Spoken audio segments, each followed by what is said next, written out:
Антикорупционната комисия вече влезе в офисите на Румен Гайтански Вълка във връзка с престъпленията, свързани с източването на 148 милиона лева от Държавната Българска банка за развитие през 2019 година по времето на ГЕРБ, като му са дадени като кредит без абсолютно никакво обезпечение и той не ги е върнал. 5 години мълча Антикорупционната комисия за това нещо. Сега къде е интересно? Интересно е, че той като ги е изтеглил тия 148 милиона, малко след това 30 милиона от тях е превел за погасене на лични кредити на Ахмед Доган за придобивката му ТЕЦ Варна. Тоест, ние с нашите пари, без да знаем, сме обслужвали кредитите на Ахмед Доган, за да си има почетния председател топлоелектрическа централа във Варна. Това очевидно престъпление 5 години Антикорупционната комисия въобще не го е виждала, откраднати близо 150 милиона лева. Представете си, въпреки че ние тогава подавахме сигнали и ги призовавахме всички да разследват. Не, мълчаха. Защо сега? Защо 5 години по-късно? Защото започна войната в ДПС и се разбра, че в конфликта на Ахмед Доган срещу Делян Пеевски, Румен Гайтански Вълка е взел страната на Ахмед Доган. И тогава, в абсолютен синхрон с интересите на Делян Пеевски, Антикорупционната комисия се активира и нападна враговете на Делян Пеевски. Българската банка за развитие, която работи само с пари на данъкоплатците, ние многократно сме сигнализирали, че по време на управлението на ГЕРБ тя не изпълнява функцията си да подпомага малки и средни фирми с малки суми, 5, 10 до 50 хиляди лева, да отпуска кредити, да се развива малкия и средния бизнес, а концентрира огромни средства в ръцете на малцина, приближени до властта, обръчи от фирми. Само ще ви дам пример с Булгартабак и Техномаркет. По времето, когато са под контрола на Делян Пеевски, от тази държавна банка с нашите пари, тези две фирми, свързани и под контрола на Делян Пеевски, са получили 250 милиона лева кредит. Румен Гайтански Вълка е получил, както вече казах, 148 милиона лева без абсолютно никакво обезпечение.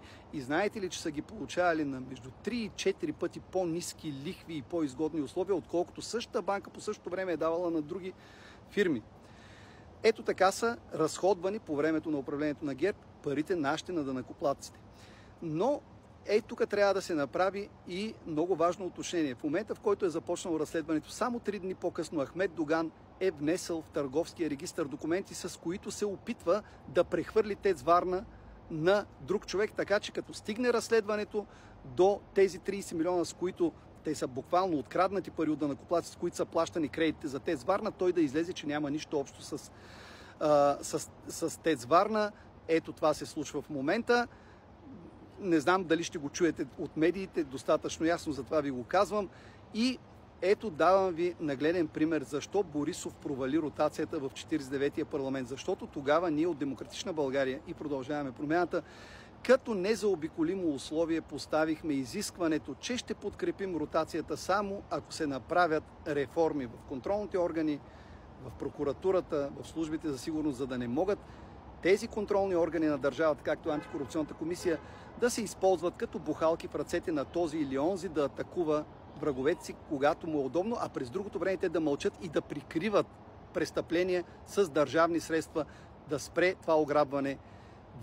Това може да стане единствено, ако тези органи се реформират. Тогава Борисов, в абсолютен синхрон, забележете, отново с интересите на Делян Пеевски, провали ротацията само и само да не се променя нищо в контролните органи, което да наруши сегашната схема, да могат те да бъдат използвани като бухалки. И вие сега това го виждате. Как изненадващо Антикорупционната комисия 5 години по-късно се събуди за какво? За да удари враговете на Делян Пеевски, не за друго. Представете ли си колко други престъпления стоят на папки в Антикорупционната комисия, в прокуратурата и не се разследват, само чакат така да служат за удобни инструменти за натиск, за изнудване на политици, на бизнесмени, на граждани, на който е удобно. Така че това нещо само вие може да го промените на избори, като дойдат изборите с висока избирателна активност, излезте и веднъж завинаги прекратете това нещо и подкрепете партиите, които искат да се реформират държавните контролни органи, за да не могат да бъдат бухалки в ръцете на този или на оня, или пък да бъдат чадър, който да скрива престъпленията, за да може грабежа държавни средства от определени лица да продължава. Вие трябва да решите в каква държава искате да живеете. Излезте на изборите с висока избирателна активност и подкрепете вашите кандидати във всеки един град с преференция. Го направете, вашите кандидати очакват точно това, да ги подкрепите с преференция. Ще ви държа в течение.